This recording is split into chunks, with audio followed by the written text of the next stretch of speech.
Welcome everyone back to weekly weather updates, and in today's video we're going to have a look at the latest from the live radar, run through the UKV, have a look at the precipitation and the temperature over the next 5 days. It is going to be fairly cold, well below average really for the time of year, temperatures around that mid-single digits and feeling very cold as well. There will be overnight frosts in places, and there could be a few showers which could be wintry as well, especially in the east. And that shower activity could increase through tomorrow and Tuesday.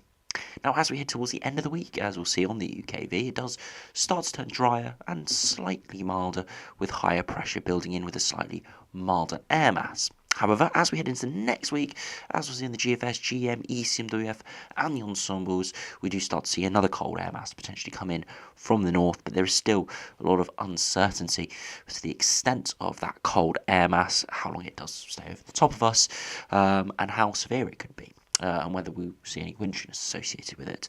All three of the main models, as we'll see, are still a little bit all over the place, being very volatile. The GFS today goes very mild in the longer term, whereas yesterday's runs, it was bitterly cold. So we are seeing a lot of volatility, and it's just one of those scenarios. When we see sort of the conditions post southern stratospheric warming, we always see this volatility, and it is sometimes quite difficult to follow what is going on, as we are seeing chopping and changing pretty much every single run. But the general theme is for average to below average temperatures, pretty dry for the next week to 10 days. And we do think that there will be the potential for some wintriness in places and maybe something quite cold, but we'll have to see what happens nearer the time. And of course, we'll keep covering that over the coming days. So do remember, if you enjoy my videos, make sure you like and subscribe, and remember to follow me on Twitter as well, the link's in the description. So, if we do start on the live radar, you can see it is a cool or cold day. We do have some yellow around, so temperatures getting up towards the mid to maybe high single digits in some areas inland. However, towards the coast, especially towards the east coast of the United Kingdom, it is cold, and the feel-like temperature is even colder than that. Surface conditions perhaps as low as 4 or 5 degrees, and the feel-like temperature probably nearing the freezing point. And again, it's one of those situations, I've been out there this morning, and it is one of those situations where if you're in the sunshine and you get a bit of still weather, little bit of wind with very little wind, it does feel pretty warm out there. You feel that really nice sunshine, but if you go in the shade and you get a few gusts of that cold wind, it feels pretty bitterly cold really. So it's just one of those where it does depend exactly the time of day, how much sunshine you've got, and whether that wind is blowing where you are, and that will decide how it does feel out there. But it is widely cool or cold, average to below average, and this will continue over the coming days. You can see the wind is coming in from the east, and got quite a lot of cold air out to our east towards Denmark, northern and eastern Europe, and that's why it's this cold, chilly feel, but it's nothing ridiculously cold for the time of year. It's just generally, as I said, below average. If you do put on the live radar now, again, nothing too much is going on in terms of the live radar. You can see a few showers across the northeast of England, a few wintriness over the higher ground, and a couple in the far southeast, maybe a bit of wintriness over the higher ground once again, but again, nothing too substantial. This could increase, as I said, over the next couple of days. We'll have a look at the UKV for that in a minute. Also do, as I said, want to have a look at that feel-like temperature, as it does feel cold out there. You can see a lot more of the lighter blues appearing here, especially over any elevated areas, low-lying areas with less wind. You can see a little bit more yellow tinge, and towards the coast feeling cold. Down towards Kent, we've got this raw northeasterly or easterly wind. Most areas here feeling like the freezing point. So really, really quite cold. Again, if you saw this as the actual temperature, you'd say most areas are towards low single digits, if not towards freezing. But this is the feel-like temperature. So it is on the thermometer milder than this, but of course this is what we experience out there. This is what it feels like. We've got that wind going. So it is quite a cold feel out there, and this will continue, as I said, over the coming days. So make sure you wrap up warm, even though some of the weather apps are showing sort of 6-7 degrees, which isn't too bad. As I said, the feel like is a lot colder. If we do now run over to the UKV and have a look at what the precipitation temperature is doing over the course of the next 5 days, you can see over the course of the rest of today, it's generally quite sunny with a few patches of clouds around, but again, nothing too much, and maybe a few showers in places, but again, nothing too significant at all. As we head overnight, still quite clear in terms of cloud cover, so that will allow temperatures to drop quite low, especially further westwards where we have less mixing of air with weaker winds. And then as we head into tomorrow, that shower activity increases down the eastern side of England and into the southeast. There could be quite a few showers pushing in, and they could, of course, be wintry of nature, where we do, well, especially over higher ground, but even to low-lying areas where we do see a bit more intensity in those showers. So a bit of evaporative cooling perhaps within those. As we head through the rest of Monday, those showers do continue to push in. They could come quite far and land through the afternoon, maybe to sort of the spine of England. So you could see blustery showers pretty much anywhere through central and eastern parts tomorrow, but I wouldn't expect it as it is. They are quite scattered and they don't look too significant here, but do be aware there could be a few showers coming your way. As we head through Monday evening into Tuesday, again, generally clear skies in places, but some more thicker cloud coming in from the west, and a bit more precipitation here. This is associated with a bit of a colder pool of air, and there could be a bit of wintriness along with this, and a little bit more green colours appearing there, which is again showing perhaps slightly more intensity in terms of that precipitation. So it could be a bit of wintriness through Tuesday afternoon into the evening as this eventually pushes through, and then it should slowly start to turn drier. Still showers, especially towards coastal areas, but quite widespread through Wednesday afternoon, even pushing further inland. And then as I said, towards the end of the week, it will slowly start to turn a little bit drier as we do see that higher pressure start to take over a little bit more as we head towards Thursday evening. You see those shower activities do decrease, and into early hours of Friday, still a few patches of rain, but nothing too significant. And when we put on the mean sea level pressure, you can see high pressure dominating, and that easterly wind coming a little bit more slack compared to what it is now, where it's slightly tighter, bringing more showers and cooler and colder air in. Again, if we look at those upper air temperatures, you can see the cold air really is only dominating for the east and generally southern areas, but it is lingering further northwards right now. As we head through the rest of today, it does just stay really quite cold through most of England and Wales. Do see briefly little areas of milder air pushing in, but again, nothing too ridiculous and staying relatively cold, as said, further southwards and eastwards. For the northwards and westwards, you can see it's a warmer upper air temperatures, probably average to above average upper air temperatures, but because we're under the centre of the high, it'll be really settled with very little showers, but it'll stay pretty cold with an inversion taking place where the surface temperatures stay cold, so we won't see too much of a difference in temperatures from the north to the south, even though the upper air temperatures in the far southeast are about 10 degrees colder than across Scotland. As we head through the rest of the week, through Tuesday, still see cold air in the south. Eventually, it's not as cold and eventually does get pushed away further westwards, but it does linger in places and it does continue to push out towards the North Atlantic. So we will remain cold through the rest of this week. Fairly dry, a few showers around, but nothing too exceptional. You see those air masses a good few degrees colder and more sort of widespread than this to be seeing anything more bitterly cold, but just a continuation of this cold feel, but pretty sunny, dry, but with a few showers in places. If you do put on the max temperatures, you'll be able to see it is a relatively cold week. Today, widely sort of 5 to 8 degrees. Again, average to below average. The feel like temperatures maybe 5 degrees colder than this. And then overnight we do see those temperatures drop away towards the low single digits, but not too low in most areas apart from perhaps the north of Scotland and far south and southwest where we've got those lesser winds. As we head through Monday afternoon, still a cold day, widely 5 to 8 degrees, average to below average temperatures continue, and then into Monday evening, into early hours of Tuesday, frost in the south and the west, but with thicker cloud around, a few more showers, it will hold those temperatures slightly above freezing. As we head through Tuesday afternoon, you can see far southeast, the cloud actually keeps those temperatures with very little diurnal range. So sort of 3 or 4 degrees overnight and maybe 4 or 5 degrees in the day. With showers around, it's going to feel really cold in that southeast corner, and that will progress further inland. Elsewhere, 5 to 8 degrees. That cold air will continue to dominate, and you see for the early hours of Wednesday, perhaps a frost in far south and southwest again, sheltered from that wind with lesser cloud, and then same across Scotland. And then through Wednesday afternoon, once again, 5 to 8 degrees, so just pretty much a continuation of those temperatures all the way into Thursday. Still quite cold, but not too cold overnight, and into the afternoon again, once again, 5 to 8 degrees, and then into Friday, still not too cold overnight, and will probably most likely be 5 to 8 degrees once again through the day on Friday. So pretty consistent temperatures this week of average to below average. So pretty chilly end to February and pretty chilly start to meteorological spring and March, but nothing exceptional. Again, some associated on stratospheric warmings with real bitterly cold weather, and that could come into March, but we're not seeing anything like that at this stage. I must stress that this is generally just average to below average temperatures.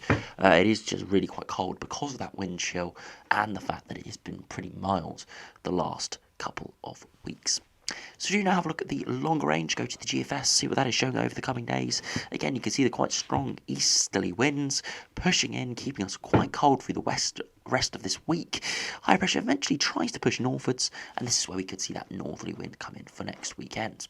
Very cold air is plunging into parts of northern Europe, and it tries to push towards the UK, and the majority of runs do get it in, as we'll see the ensembles and the GM and the ECMWF.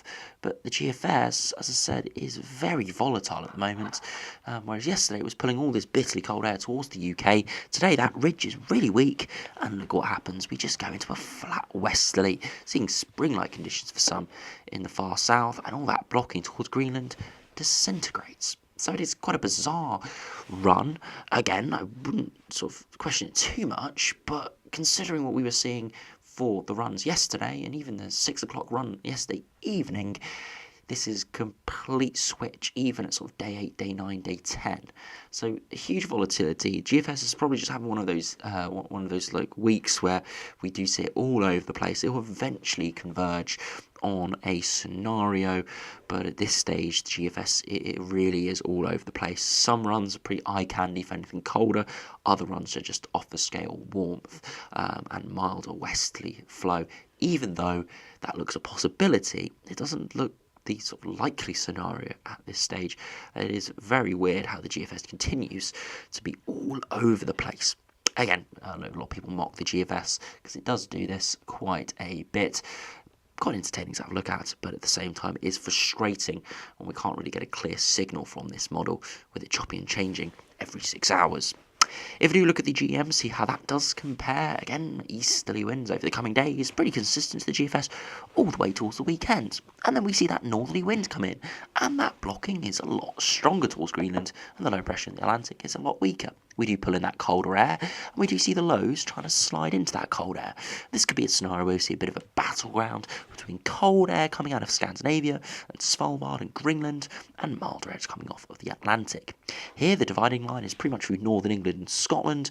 We'll probably see quite a bit of snow there, but again, that dividing line could be a couple hundred miles further northwards, or a couple miles, 100 miles further southwards. Again, it does generally go mild in the south here towards the end of the run, but it's a lot more blocks and a lot more interesting with that colder air still pooling just to our north and our east, ready to come in if that block was slightly stronger or that low pressure was slightly further southwards or westwards. So GM, yes, does go milder towards day 10, but it's still on sort of that rough track of cold air coming southwards. Just here, the southwesterlies and the milder air enough the Atlantic wins out ever so slightly towards the end of the run. Less volatility than the GFS was going, but still got to keep an eye on it. This could be quite a snowy sort of pattern if this came off, and again, very dependent on how strong this high pressure systems develop up towards northern Canada, Greenland and Iceland. If you look at the ECMWF, see how that does compare up towards day 10. Again, easterly flow at the moment, high pressure ridging up towards Greenland, and we see quite a strong northerly wind in there for a time. It continues to stay, and pretty much here we have a similar pattern to the GM, but we are more in that colder air, at least initially. Cold air does come in, and then eventually the southwesterlies do win out. Very similar to the GM, it would be a battleground, but here the dividing line between cold air and mild air is a bit further northwards and eastwards. But definitely the high pressure up towards Greenland here is a little bit stronger, and again, if this low was slightly different positioned and this high pressure here was slightly different positioned, we could be very, very cold. So even though both the GM and the ECWF do introduce milder air back in at day 10, they're very much still poised for something colder, at least initially towards the weekend, maybe long term as well, all dependent on exact positionings and exact strength of these low pressure, high pressure systems. GFS didn't show anything like this, just sort of brought those westerlies back in and just disintegrated that blocking. So again, really quite bizarre there from the GFS. Very much more in line. What I think will happen is much more in line with what the GM and the ECMWF is showing.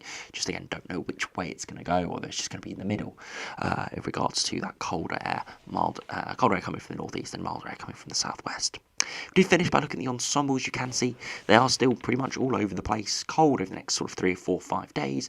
Slightly milder as that high pressure pushes northwards. And then we see a big split. Most do pull in colder air around the -5 line towards next weekend, in around a week's time, and stay generally cool for the foreseeable future. But there is huge volatility, and you can see the operational run there goes very mild in the long run, with the upper air temperatures getting up towards 5 to even 10 degrees on the operational run and some of the other ensembles. But at the same time, some go down to -10 or -15. There has been a reduction in the number that go down to -10 to -15, I must say. But again, that could just be this individual run, this individual ensemble run. But again, still the models are all over the place. These ensemble members really have no clue what's going on after about the 3rd of March, which is in 5 days' time. That is pretty poor performance, I must say so. Now, if we look at the ECMWF ensembles, they're quite a bit more sure on what's going to be happening for the next week to maybe 10 days. Cold for the next 3 or 4, slightly milder without high pressure pushing in, and then turning colder once again with that northerly flow coming in from around the 3rd to about the 7th or 8th of March. Yes, there are still outliers and there's still scatter around, but they're a lot more sure here that we will be going cold once again towards the weekend and start of next week. Again, what happens after that is anyone's guess. The operational run goes much milder, but still plenty stay very cold, or go very cold, with the ensemble average back to the 1981-2010 mean. So it does look likely from the GM, the ECMWF, and the ECMWF ensembles that we do go slightly milder towards the end of this week into the start of the weekend, and then turn colder once again.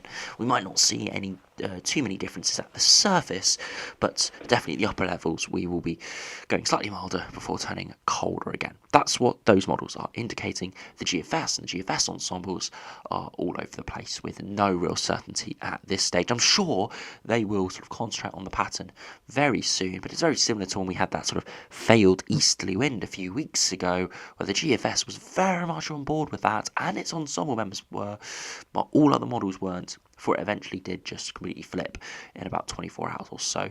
The opposite is happening here, where the GFS has no clue what's going on, whereas the other models are moderately sure, and I'm sure the GFS will come on board at some point. We'll have to see what happens. Of course, we could get to this afternoon or this evening's runs. They all suddenly show something very mild or something shows something very cold. And we have seen that over the last few days. And it's just one of those we're just going to have to keep an eye on it and not really believe anything outside of that sort of day 5 to day 7 range, as it is continuing to chop and change. We will have to see what happens. If you are looking for cold weather, it's going to continue to be cold over the next week or so. Nothing exceptional though. I don't think there'll be a lot of snow at all really, maybe a few flakes in a few places. If you're looking for milder weather, we'll just hope to get out that wind and see a bit of sunshine. It will feel pretty mild, but the overall theme still is pretty cold. But of course, milder weather will come inevitably. We are heading into spring now, so that milder weather will arrive probably within the next 4 to 6 weeks, at least. Could be earlier, could be later. Again, with an SSW, it does throw those sort of timelines all out, so it could stay cold through the rest of March. We will have to see, but it's anyone guess at this stage. The models really are all over the place, but what can you expect? I had said this a number of weeks ago when we saw the SSW started to kick off. I did say that it was going to be very difficult watching these models, as they are going to be very, very volatile. And that is what we are seeing at the moment. Just one of those, we're going to have to keep an eye on it. So anyway, thanks for watching. Hope you enjoyed. Make sure you keep an eye on the models, keep an eye on the videos, as things will be chopping and changing. We'll keep you updated here. And I'll see you again for another video soon.